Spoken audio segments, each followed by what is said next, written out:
जो बेटा मेरे कर्ज में भागीदारी देगा वो मेरी पूरी जायदाद का असली हकदार होगा। ऐसा कैसे कर सकते हैं वो? ये कोई न्याय है उनका? हम दोनों भी तो उनके बेटे हैं। और वकील साहब, ये वसीयत सही है भी या नहीं?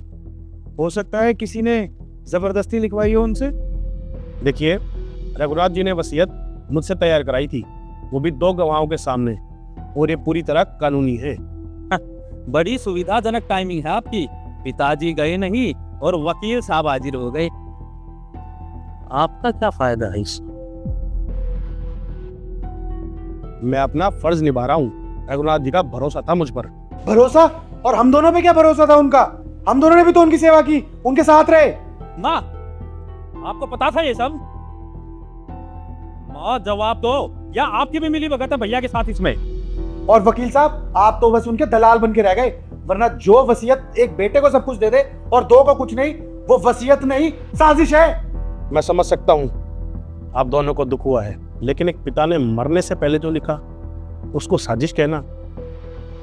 खैर, मेरा काम हो गया। अमित जी, मैं आपसे फिर मिलता हूँ। भैया सच बताना, आपको पहले से पता था ना? नहीं, मैंने भी पहली बार सुना। बड़े मासूम बन रहे हो। मैंने सुना था जब एक भाई का मकान बिकता है तो उसका फायदा उठाने के लिए सबसे पहला खरीदार उसका भाई होता है। पर हमारे घर में तो उससे भी शातिर लोग हैं। छोटे भाइयों का हिस्सा बड़े भाई ने पहले ही हड़प लिया। छोटे, मैं तुमसे बहस नहीं करना चाहता, लेकिन मेरी बात सुनो। क्या सुने? कि अब हमारे घर पे हमारा ही कोई हक नहीं?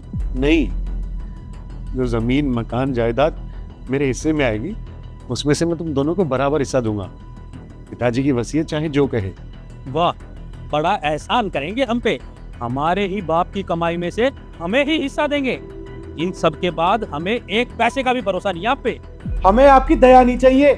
जो हमारा हक है उसकी एक एक पाई लेंगे, कोर्ट से लेंगे अगर जरूरत पड़ी तो। बस बस करो तुम दोनों। और अमित, इन दोनों को एक फूटी कोड़े देने की जरूरत नहीं है। तू क्या कह रहा है? पिताजी ने अन्याय किया तेरे साथ? अरे, जिस बाप ने तेरी पढ़ाई के लिए कर्ज लिया, अपनी इज्जत दांव पे रखी, उसने अन्याय किया। माँ, वो तो उनका फर्ज था। चुप। और तू क्या कह रहा था? साजिश की उन्होंने? अरे, जो बाप तुझे विदेश भेजने की टेंशन में रात रात भर जागता था, वो साजिश करेगा? अरे, शर्म आनी चाहिए तुझे ऐसे सोचने पर भी। माँ, वो सब ठीक है, पर हमारे साथ धोखा हुआ है। माँ, कानूनन हक बनता है हमारा, और अपना हक हम लेके रहेंगे। और भैया याद रखना, अगर ये प्रॉपर्टी हमारी नहीं हुई तो हम ये आपकी भी नहीं होने देंगे।